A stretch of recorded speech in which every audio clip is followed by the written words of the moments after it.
Բարև ձեզ հարգելի դիտողներ, YouTube-յանի Մալիքի եթերում զրուցելու եմ քաղաքագետ Գագիկ Համբարյանի հետ, ցանկության դեպքում կարող եք բաժանորդագրվել YouTube-յանի Մալիքին։ Բարև ձեզ, պարոն Համբարյան։ Բարև ձեզ։ Պարոն Համբարյան, քննչական կոմիտեն հայտնում է պետական դավաճանության եւ լրտեսության դեպքի առթիվ հարուցված քրեական վարույթի մասին եւ սլաքներն ուղում է падգամավորի տեխնացու Անդրանիկ Թևանյանի ուղղությամբ, նշում է, որ Ռոսիա Կովկաս կենտրոնի տնօրենի հետ ինչ որ համագործակցության արդյունքում 622,000 ամերիկյան դոլար գումարի դիմաց Թևանյանը ըստ քննչական կոմիտեի 2024 թվականի ապրիլին ազգային ժողովում փակ գաղտնի տեղի ունեցած նիստի սղագրությունը ռուսերեն թարգմանությամբ փոխանցել է վերջինիս, այդպիսով պետական դավաճանություն գործելով ըստ քննչական կոմիտեի դուք սա ինչպես եք մեկնաբանում։ Գիտեք, այն որ Անդրանիկ Թևանյանը պրոռուսական քաղաքական գործիչ է, դա ոչ մեկի համար էլ նորություն չէ, ինքը դա չի էլ թաքցրել,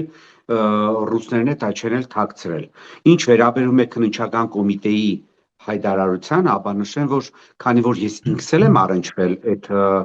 ուրեմն գերատեսչության աշխատանքների հետ, ես բացարձակ հավատալու որևէ նպատակ չունեմ։ Քննչական կոմիտեի նման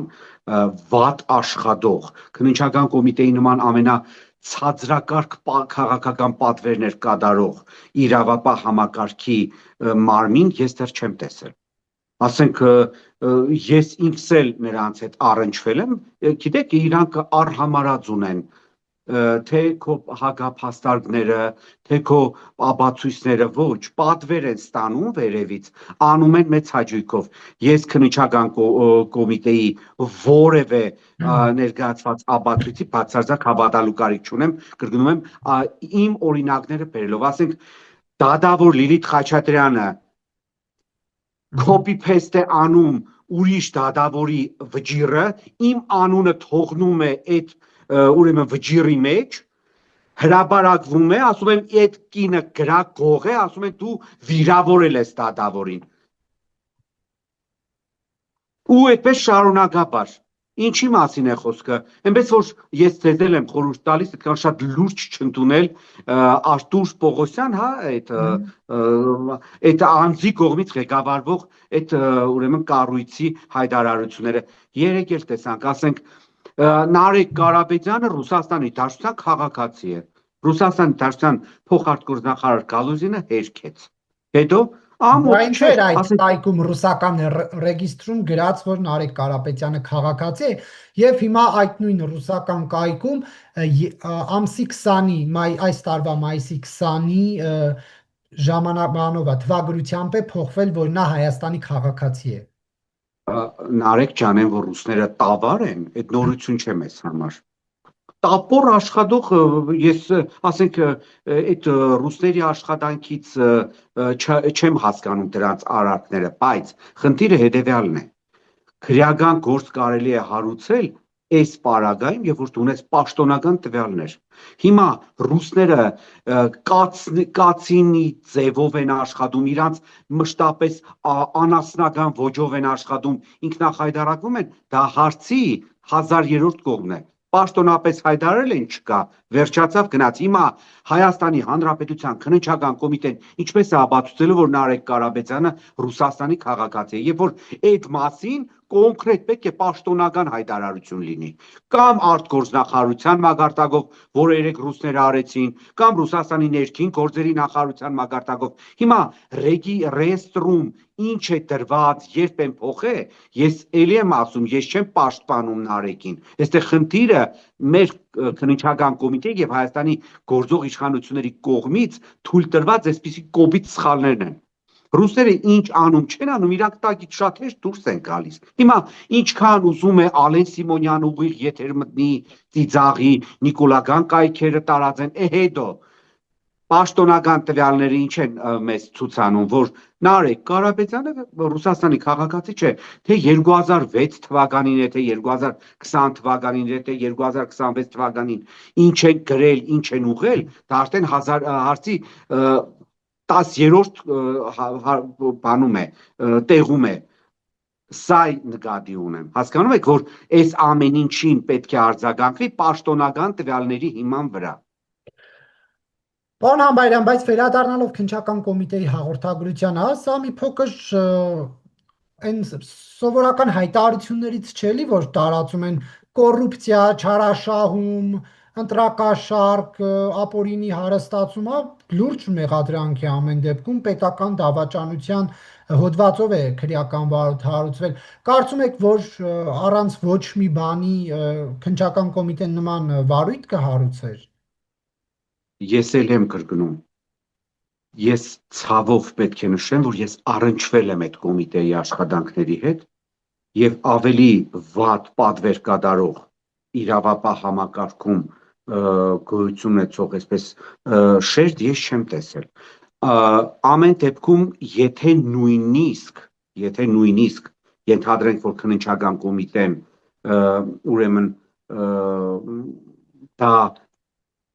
ես չգիտեմ հաստատ ունի ինֆորմացիա կամ կասկածում է, ապա ինձ համար ընդհանուր առմամբ գիտեք այդ ձայնագրությունը հետագայում ռուսերենով թարգմանելը բան մի փոքր շատ տարօրինակ է, գիտեք, ամեն դեպքում թող հետաքննություն անեն, թող մեղավորը պատժվի։ Ինչ ասեմ, ես էլի եմ ասում, Հայաստանի Հանրապետության ամենամեծ խնդիրը արևմտամետներն ու ռուսամետներն են։ Մեր խնդիրը հենց դա է, որ չկան հայամետներ։ Չկան հայամետներ, դրա համար էլ մենք այս օրին ենք ընկել։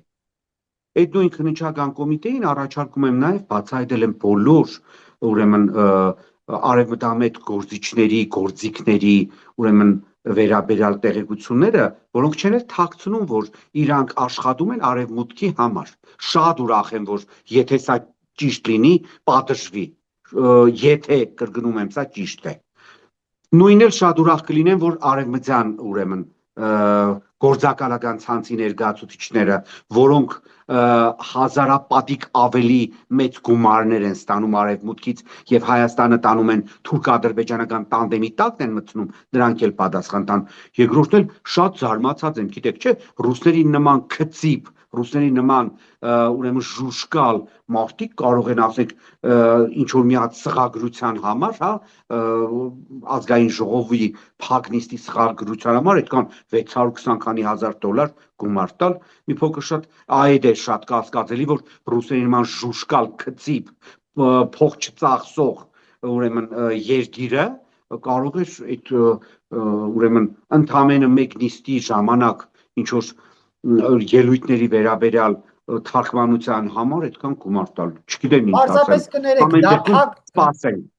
Ներողություն, դա փակ նիստ է եղել եւ այդ փակ նիստի ընթացքում 24 թվականի ապրիլին տեղի ունեցած քննարկվել է հայ-ադրբեջանական հարաբերությունների կարգավորման առնչվող հարցեր եւ արտգործնախարար Միրզոյանը խորհրդարանական ընդդիմությանը մանրամասներ է, գաղտնիության ռեժիմով մանրամասներ է ներկայացրել։ Ուրեմն Հայաստանի Հանրապետությունում ոչ մի բան գաղտնիք չէ։ Բերեք սկսենք այդտեղից։ Դուք ինքներդ լրագրող լինելով, դուք ինքներդ էլ մարտիկ ունեք նույն ազգային ժողովում, ովքեր ձեզ այդ նույն գաղտնի նիստերից ինֆորմացիա է տալիս։ Ինչ գաղտնի։ Հայաստանի Հանրապետությունը վխտում է գործակալական ցանցի ներկայացուցիչներով։ Այդ ռուսների, թուրքերի, արևմուտքի, ասենք, գործակալական ցանցի ներկայացուցիչների ակտիվ գործունեությունը Հայաստանի Հանրապետությունում ինձ համար բացարձակ նորություն չէ։ Այնպես որ այդ պետք չէ այդքան շատ ուռճացնել, այդ նույն գաղտնի նիստում գոյություն ունեցող հայ-ադրբեջանական բանակցություններ, այդ ինչ բանակցություններ են եղել, որ Հայաստանի ու Ադրբեջանի միջև, Հայաստանի ու Ադրբեջանի միջև ոչ մի բանակցություն չկա։ Դուք շատ սխալ կարծիք ունեք հայ-ադրբեջանական հարաբերությունների վերաբերյալ։ Մենք երբեք Ադրբեջանի հետ չենք բանակցում, մենք ընդամենը 2020 թվականի նոյեմբերի 9-ից հետո ունենք բազմաթիվ օրինակներ, երբ որ Ադրբեջանից իջնում է դիրեկտիվ, այսինքն հրահանգ, եւ մերոնք հլու հնազանդ կատարում են։ Այդ որ բանակցությունների արդյունքում է մի հատ պրոհայկական որոշում ընդունվել։ Մենակ չասեք գերիների պահը, որովհետև գերիների պահը կեղծիք է, որը տարածում են իշխանությունները, գերիները երբեք Հայաստան չեն վերադարձել Հայաստան-Ադրբեջան բանակցությունների արդյունքում, իսկ երկու վերջին դեպքերն էլ, երբ որ որոշ քանակությամբ գերիներ են բերվել 2024 թվականի դեկտեմբերին եւ 2025 թվականի դեկտեմբերին, դրանք խայդառակ գործարքի արդյունքում են եղել։ Երբ որ Հայաստանի Հանրապետությունը Ադրբեջանին հանձնել է բացահայտված, ապացուցված ահաբեկիչների եւ մարտահրավերների, դրա դիմաց հետ են բերվել գերիներ։ Միջազգային պրակտիկայում նմանօրինակ չկա, որտեղ ինքը շատ վտանգավոր է։ Իսկ մյուս հարցերում նույն հայ-ադրբեջանական բանակցությունների վերաբերյալ, այդ որ բանակցությունները, այդ ինչ պետք է զեկուցեր Արաբատ գործակալ Միրզոևը, որ իրանցի Տավուշի մարզի հողերը հանձնեցին, Նիկոլը գնաց Բերքաբերում խապեց, ասեց 900 հեկտարը հետ ենք բերելու ու անցել է 2 տարի, մի միլիմետր հող չի հետ բերվել Հայաստանի Հանրապետությանը, հա, այդ որ բանակցությունները։ Ես այստեղ բանակցություն չեմ տեսնում, կամ ինչպես են Նիկոլականներն ու Նիկոլը խապում, թե հայ-ադրբեջանական առևտուր։ Խնդրեմ, մի հատ ինձ նշեք, Հայաստանը ինչ է վաճառում Ադրբեջանին, որ առևտուր է մեր միջև։ Մեր միջև առևտուր չկա։ Մենք ընդամենը մի լոգիստիկ հանգույցից կախվածությունը փոխարինում ենք այլ լոգիստիկ հանգույցից կախվածությամբ եւ մեզ մեխանիկորեն կախվածության մեջ ենք գցում Ադրբեջանի տարածքում հաստող ենթակառուցվածքներից։ Գումարած դրան, մենք ադրբեջանական պետությունից գնում ենք նավթ, գնում ենք դիզելային վառելիք, չգիտես էլ ինչեր ենք գնում, էլի։ Վերջերս Շահին Մուստաֆաևը եկել էր Աղվերան, երկու օլիգարխի տարեկողքը նստեցրել էին, թե ինչ է Ադրբեջանը մեզ վաճառելու։ Միակողմանի առևտուրը, այսինքն, երբ որ Հայաստանը մենակ առևտուր է անում Ադրբեջանից, դա դեռ տնտեսական հարաբերությունների հաստատում չէ։ Դա մեր կողմից քծնանք է եւ ստորացում է ադրբեջանցիների առաջ։ Այնպես որ այստեղ ինչ որ գաղտնի բաներ հայ-ադրբեջանական չագեշտավոր ասած բանակցությունների արդյունքները մենք բոլորս շատ լավ մեր վրա զգացել ենք 2024 թվականի ձեր նշած ամսից մինչև հիմա։ Այնպես որ մեզ համար այստեղ ոչ մի բան նորություն չէ։ Չեմ կարծում, որ այդտեղ այնպիսի բաներ են տեղի ունեցել, որ հանկարծ դա կվնասեր Հայաստանի Հանրապետությանը, չնայած էլի եմ կրկնում, Անդրանիկ Թևանյանի փաստաբանը չեմ էլ պաշտպանել նրան, չեմ էլ պաշտպանում նրան, բայց ամեն դեպքում շատ ծիծաղելի է այս ամեն ինչը, որովհետև մեր մասին բոլորը ամեն ինչ գիտեն, առավել եւս դուք լրագրողներդ Նարեկ ջան, շատ լավ գիտեք, որ հայ-ադրբեջանական չագերտավոր հարաբերությունների կամ բանակցությունների վերաբերյալ առաջին տեղեկությունը դուք ստանում եք Բաքվից, այսինքն մենք բոլորս ենք ստանում Բաքվից։ Հետո նոր Հայաստանի Հանրապետությունը ինչ որ տարբեր մագարտակներով ԱԳՆ-ի կամ կառավարության սկսում է արձագանքել։ Ամեն դեպքում առաջարկում եմ, որ սպասենք, տեսենք քննչական կոմիտեն վերջում ինչեր է բացահայտելու։ Չագերտավոր ասած։ Պարոն Համբայրյան, տեսեք, հիմա քարոզարշավի թեժ փուլն արդեն կես է ընկել, այսպես ասած քարոզարշավը։ Դուք բովանդակային բանավեճ տեսնում եք քաղաքական ուժերի մեջ, հիմնական մրցակիցների մեջ, թե ոչ։ Գիտեք, բովանդակային բանավեճի թրենդը պետք է հաղորդեր գործող իշխանությունը, բայց քանի որ գործող իշխանությունը չունի ոչ մի ծրագիր, չունի այդ մարդիկ չունեն ծրագիր։ Նախ նշեմ նաև, որ դրա մեղավորը ոչ թե Նիկոլն է, դրա մեղավորը մեր հասարակությունն է, որտեղ մեր հասարակությունը եթե հիվանդ չլիներ մեծ մասամբ, նորմալ հասարակություն ունենայինք, ասենք առաջնայինը այդ մարդիկ, որ գնում են Նիկոլի հետ, փաթաթվում են, ծափահարում են, համբուրվում են, չգիտես ինչեր են անում, մի հատ կհարցնեին, թե իրանց ոճով էլի, պարոն Փաշինյան 2021 թվականին, որ վերընտրվելու ծրագիրներ ներկայացնում, ասում էր պետք է դեօկուպացվի Շուշին, պետք է դեօկուպացվի ուրեմն Հադրութը, ավելին անջատում հանուն փրկության այդ ծրագիրներ առաջ տանում։ Բայց ինչպես ստացվեց, որ 22 թվականի հոկտեմբերի 6-ին ընդամենը վերընտրվելուց 1.5 տարի հետո Արցախը հանձնեցիր երկու ֆրանսիացիների հովանավորությամբ Ադրբեջանին, կամ հիմա լավ, բերեք նշեք բան անենք, մի կողմ թողնենք իմ ընդդիմադիր հայացքներ ունենալ, Նարեկ ջան, Հարց եմ տալիս։ Դու էլ ես Հայաստանի Հանրապետության քաղաքացի, ես էլ։ Որոշ չափով մենք ավելի կրթված ենք։ Ես դասախոս եմ, դու լրագրող ես, ավարտել ես մեր հարազատ Շիրակի պետհամալսարանը, որտեղ ես դասավանդում եմ։ Հարց։ Հիմա Նիկոլը, որ այդ քարտեզը դոշին կպցրել է, կամ այսպես ասում է, տեր կանգնեք խաղաղության, չէ, տեր կանգնեք խաղաղությանը։ Ամենաառաջին բանը, որը պետք է ցանկացած ոք, ես, դուք եւ հազարավոր մարդիկ անեն, պետք է հարցնեք, թե այդ խաղաղությունը ունի պասպորտ, չէ, Նիկոլը շատ է սիրում ասել, անձնագիր չունենք, կադաստրի վկայական չունենք։ Լավ, միջազգային պրակտիկայում խաղաղության հաստատման մեկ ձևաչափ կա, խաղաղության պայմանագիրը։ Հիմա մենք խաղաղության պայմանագիր ստորագրել ենք Ադրբեջանի հետ, որ հիմա Նիկոլը խոսում է խաղաղության մասին։ Ուրան է այդ խաղաղության անձնագիրը, ուրան է այդ խաղաղության վկայականը, ուրան է այդ ամեն ինչը։ Այդ գիտեք, այդ հեքիաթներ, այդ դեբիլ զանգվածի համար հատուկ նախապատրաստած նախաստորագրությունը, այդպիսի բան չկա։ Դա լիրիկա է, դա հեքիաթ է։ Միջազգային պրակտիկայում եւ դիվանագիտության պատմության մեջ նախաստորագրել տերմին չկա, կամ ստորագրում ես, կամ չես ստորագրում։ Ադրբեջանական կողմն էլ շատ պարզ ասում է, մենք չենք ստորագրի, մինչև Հայաստանը այս ինչը չանի, այն ինչը չանի, այն ինչը չանի։ Հիմա հարց. Ուրան է այդ խաղաղությունը։ Ես հոգով սրտով կողմ եմ, որ լինի խաղաղություն, բայց ուրան է այդ խաղաղությունը։ Այդ ինչին ես պետք է որպես Հայաստանի Հանրապետության քաղաքացի տեր կանգնեմ, Սդախոս Նիկոլի ստերին, այն որ ինձ 21 թվականին ասում էր, ես ծրագրով պետք է դեօկուպացնեմ, իմ նախընտրական ծրագրով պետք է դեօկուպացնեմ Հադրութը եւ Շուշին, անջատում հանուն փրկության, մենք այդպես էինք բանանում, հա, Արցախը պետք է անջատվի, որ փրկվի։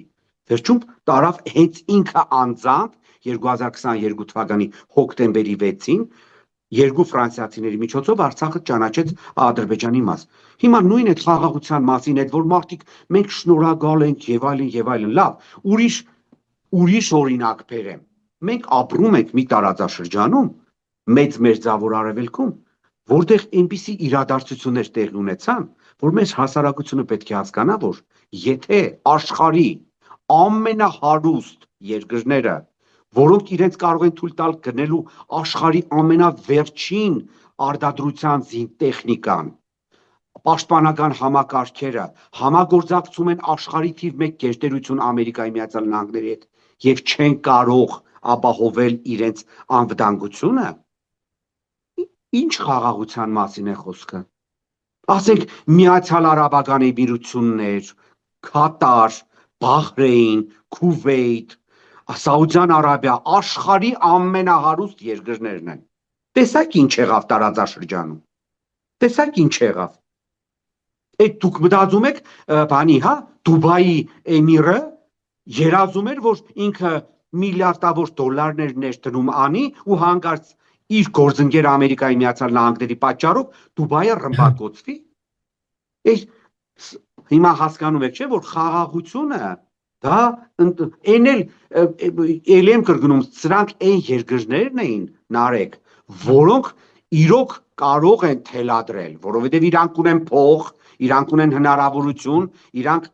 զարգացած են, ի տարբերություն պարտված,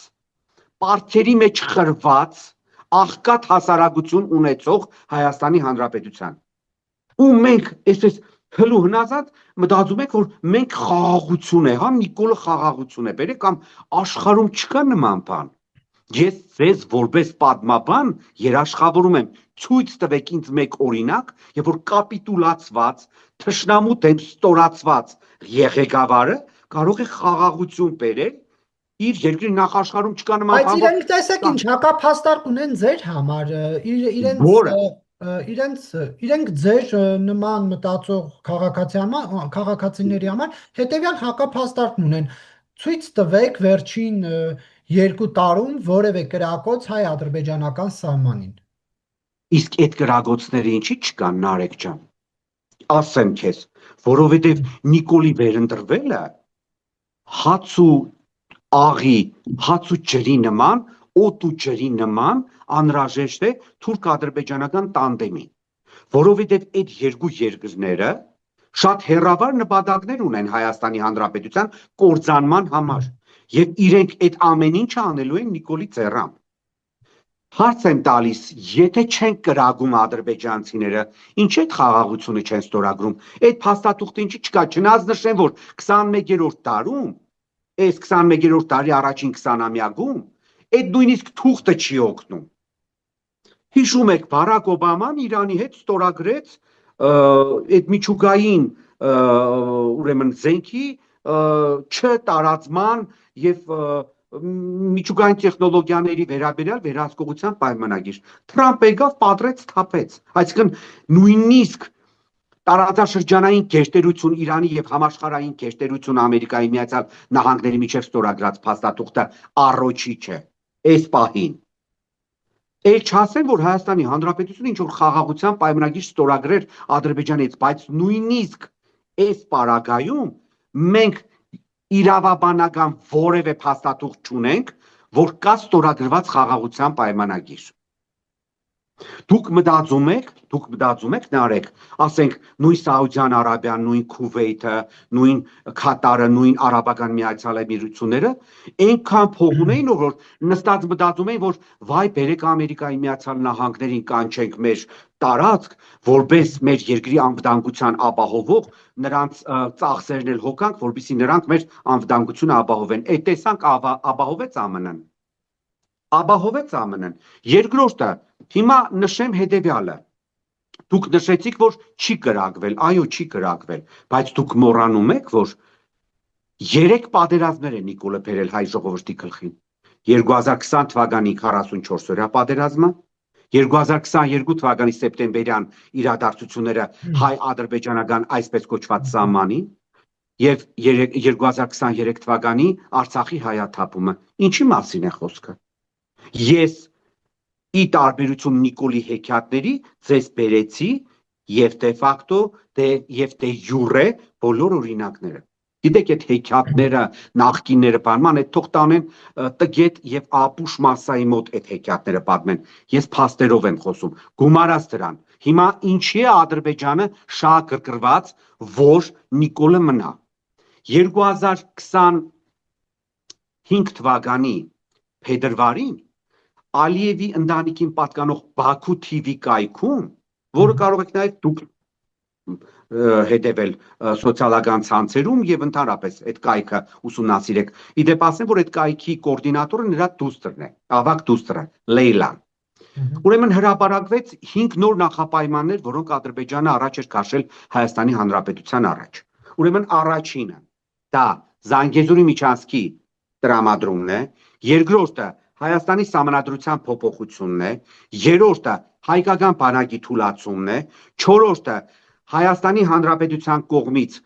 այսպես կոչված 30 տարվա օկուպացիայի համար փոխհատուցում տրամադրելն է եւ ներողություն խնդրելն է, եւ հինգերորդը ուշադիր Հայաստանը 300,000 ադրբեջանցիներով լցնելն է։ Եթե դուք ուշադիր չէ, թողեք ես ավարտեմ, հա, շատ արագ։ Եթե դուք նայեցիք այս 5 նախապայմանները, գրեթե 4-ը կատարված է։ Սահմանադրությունը փոխելու է։ Ուրեմն Զանգեզուրի միջանցքը տրիպի անվան տակ տրամադրել է։ Հայկական բանակը թուլացնում է, մինչ մեր տարածաշրջանում սարսափելի իրադարձություններ են տեղ ունենում, նույնիսկ Վրաստանի նման երկիրն է ավելացնում ռազմական բյուջեն, մեր մոտ եւ բյուջեն է կրճատվում եւ զինվորների ծառայության ժամկետներն են կրճատվում, այսպես ասած դեմագոգիկ ժողովրդահաճո հիմար քայլեր անելու միջոցով, մոռանալով, որ ասենք մեր տարածաշրջանում մենք պետք է ամեն դեպքում ունենանք ուժեղ բանակ եւ հարևան Ադրբեջանը չի կրճատում բանակում ծառայությունը, մենք ենք կրճատում։ Եվ հինգերորդը 300,000 ադրբեջանցիների բնակեցում։ Ուշադիր եղել եք այս վերջի օրերին այն Ռուբեն Ռուբինյան մյուսները, այդպիսի բանակցություններ Հայաստանի եւ Ադրբեջանի միջև չկա։ Էլի եկանք բանակցություններին։ Հայաստանի եւ Ադրբեջանի միջև ոչ մի անգամ բանակցություն չի եղել։ Հայաստանը չի կարող բանակցել մի երկրի հետ, որի ղեկավարը ստորացնում է մեր ղեկավարին, անվանում է հարբեցող ծաղրածու ու մեր ղեկավարը դրան չի պատասխանում։ Հայաստանի ղեկավարները, կներեք ղեկավարը մինչև հիմա 2020 թվականի նոյեմբերի 9-ից մինչև հիմա ընդամենը հլու հնազանդ կատարել է Բաքվից եկած հրահանգները։ Ես մի քիչ առաջ իմ Facebook-յան էջին տեղադրեցի Ալիևի 2024 թվականի դեկտեմբերի 18-ի Ռուսիա հեռուստաընկերությանը տրված հարցազրույցը, որտեղ մարդը պարզ ասում է 300,000 ադրբեջանցի պետք է վերադառնան Հայաստան։ Մենք այդ հարցով դիմել ենք Հայաստանի Հանրապետությանը։ Վերջ։ Արարատ Ու ես Միրզոյանը համոզված եմ, կներեք, ու ես համոզված եմ, որ Նիկոլի զառանցանքները կեղծ այն մասին, որ Հայաստանի Հանրապետությունում կամ Հայաստանի տարածքում երբեք հայերը 90% չեն եղել ինչպես հիմա, սա պատահական չէ։ Ինքը հող է նախապատրաստում, որբիսի թուրքերին բերի լցնի։ Իսկ ես նշեմ, որ հարգելի Նարեկ Նիկոլը ընդամենը էժանագին կեղծարար էր, ցանկացած ոք, այդ թվում նաև դուք։ Հիմա բացեք Google-ը եւ գրեք ռուսերեն տարբերակով թեկուզև Էթնический состав населения Արմենիի տարբեր թվականներին, ուրեմն նշեմ 1939 թվականին Հայաստանի Հանրապետության բնակչության 82.8% եղել են հայ։ 59 թվականի մարտամարի տվյալով, այսինքն հանրապետություն ասելով նկատի ունեմ խորհրդային երկրորդ հանրապետությունը։ 59 թվականին եղել է 96% հայ մոտավորապես։ 1979 թվականին 90% մոտավորապես հայ բնակչություն, ավելի կոնկրետ 89.57 եւ 1989 թվականի մարտամարի տվյալներով 93.3%։ Հիմա հարց, որտեղից էր ինքը վերցրել, որ հայերը այստեղ մեծ 90%-ից միշտ պակաս են եղել։ դա մենք ավելի վաղ էինք փաստերի ստուգման միջոցով ցույց տվել, որ իրականությունը ավելի լավ, ավելի վաղ եք ցույց տվել, բայց տեսնում եք Հայաստանի վարչապետի պաշտոնը զբաղեցնող անձը շարունակում է խաբել հասարակությանը, այն մարդիկ, ովքեր առավոտից իրիկուն դիտում են նիկոլական լրատվամիջոցները, ովքեր դիտում են ՀՄԵԳ-ը, ովքեր դիտում են Շեխնյուսերը, ասենք, ինչպիսին ասենք թե Perfect TV եւ այլ աննորմալ կայքերն են, որոնք կարող են հանրությանը համոզել, որ ասենք Ալիևը աղեշտում էր Նիկոլից փրկել իրեն, կամ Մեհրիբան Ալիևան ընկած էր Աննա Հակոբյանի ոտքերի տակ եւ խնդրում էր չռմբակոծել Բաքուն։ Ու ասենք այդ անասունություններին հավանողներ կան, մեկնաբանողներ կան եւ այլն։ Համբայրան, դուք մի թեմայից անցնում եք մյուսին եւ արանքում ես հարցերս չեմ հասցնում տալ։ Արարատ Միրզոյանը ասում է ստորություն է, պնդումը թե 300,000 ադրբեջանցի պետք է գա Հայաստան, ասում է, որ ով դա կրկնում է, ստորություն է անում։ Ստորը ինքն է։ Ստորը ինքն է, ես էլ կրկնում եմ, ես չեմ հավատում։ Իրանք ստախոսների կեղծարարների թիմ են։ Ես նոր ձեզ ասեցի, 2021 թվականին Նիկոլ Անհողը, վերջի վերջով տեխնիկան զարգացած է Նիկոլ Անհողի Քարոզարշավի ժամանակ արված հայտարարությունները մինչև հիմա կան։ Ես հիմա հարց եմ տալիս, լավ, այդ մարդը ասում էր, որ ես բերելու եմ Հադրութը հետ։ Հադրութը վերաբնակեցվելու է հայերով։ Ես Շուշին դեօկուպացնելու եմ, ավելին հասնելու եմ նրան, որ Արցախի անկախությունը ճանաչվի։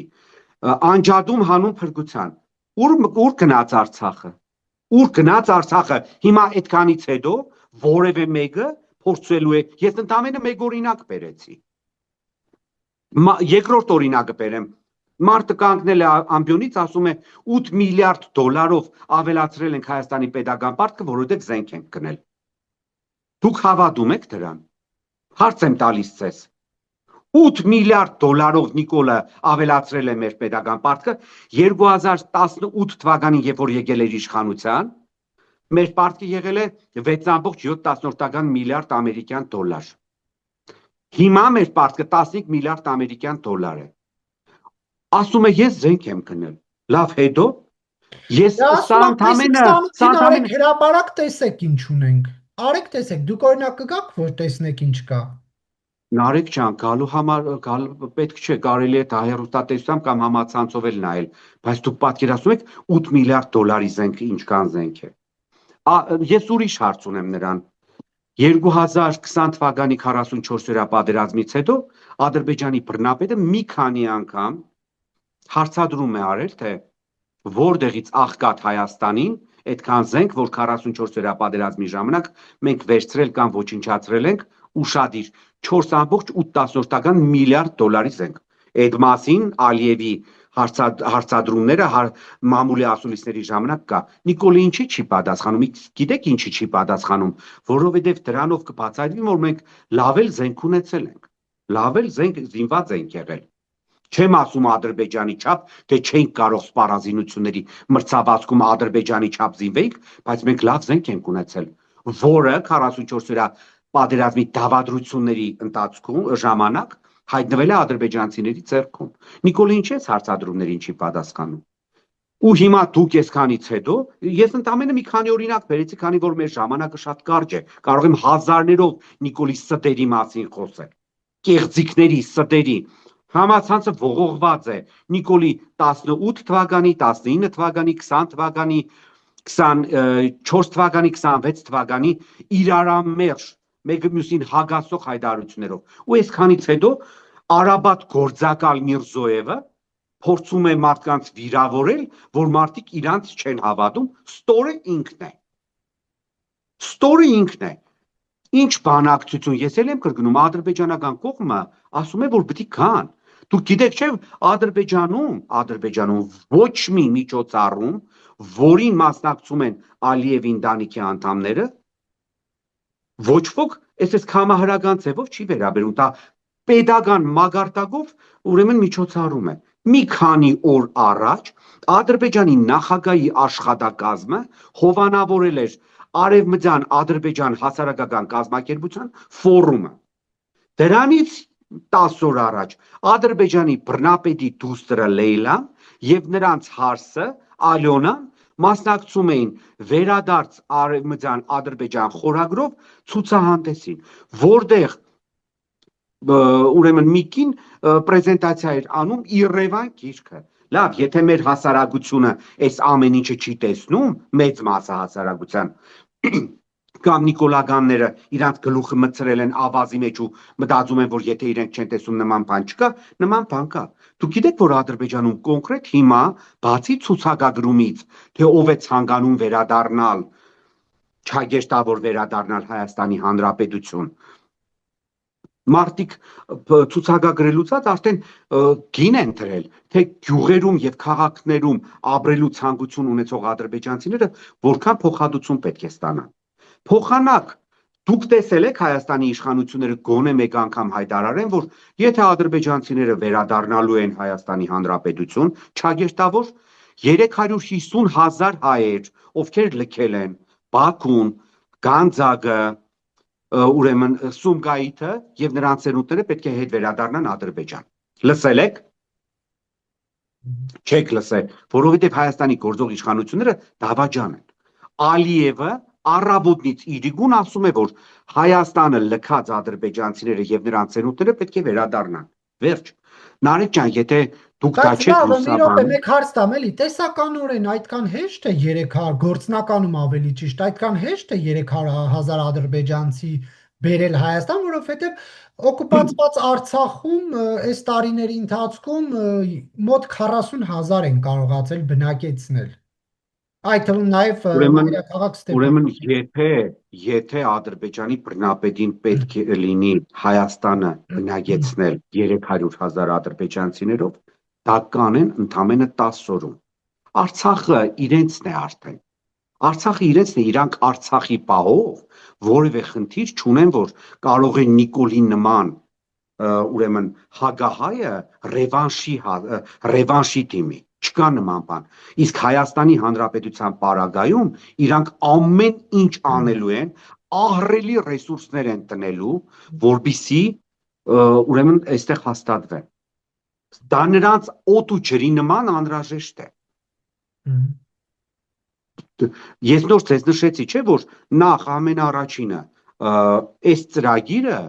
կոնկրետ Հայաստանը թուրքերով բնակեցնելու վերաբերյալ ադրբեջանական կողմը ակտիվորեն սկսեց իրականացնել Նիկոլի իշխանության գալուց հետո դեռ 19 թվականից սկսած։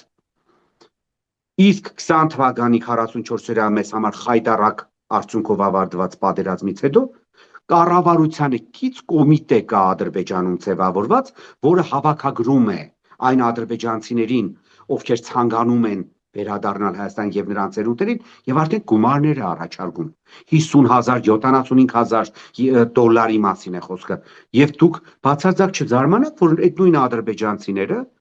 դոլարային էքսպանսիայով կան մտնեն Հայաստան ինչ է եղել այ քեզ բան Նիկոլն էլ մեծ հաճույքով կընտունի դուք մի կետպես բան արեք դուք մտածում եք Նիկոլը Լորվա մարզում պատահական էր ասում որ Հայաստանը երբևիցե 90%-ով հայերով բնակեցված չի եղել։ Դուք հենց սպասեք ինքը Ստեփանավանի անունն է Ջալալօղլի տալու, ինքը Վանաձորն է Ղարաքիլիսա ասելու։ Մարտը, ասենք հայկական տեղանունները փոխարինում է ադրբեջանականներով, ինչ է եղել։ Ասենք ադրբեջանցիները 2020 թվականի 44-օրյա պատերազմից հետո զարմացել էին թե Նիկոլը ինչպես էր ուրեմն Որոդան բնակավայրը ինչ որ ադրբեջանական անունով տվեց նույնիսկ ադրբեջանական կայքերը զարմացել էին որ որտեղից է Նիկոլը այդ անունը գտե չեմ էլ արդեն հիշում հետո պարզել էին որ այդտեղ ինչ որ թե բան է եղել անդառահատների ինչ որ փոքր մի հատ միավորում է եղել մի քանի տարի այդտեղ գործել են ու այդ միավորումը այդպես է կոչվել Դուք պատկերացնում եք, չէ՞, ասենք, այն օրը կանգնել էր Խեյրիմլի էր ասում, չգիտես ինչեր էր ասում, ասենք, զարմանալի է էլի։ Այնպես որ բացարձակ մի զարմացեք, որ այդ չկրագելու, սահմանին չկրագելու եւ ադրբեջանական ասկյարի փամփուշտից հայ չզովելու կինը նաեւ Հայաստանը ադրբեջանցիներով բնակեցնելու Նիկոլի պարտավորությունն է։ Նաեւ Շնորհակալություն հարցազրույցի համար, պարոն Համբարյան։ Խնդրեմ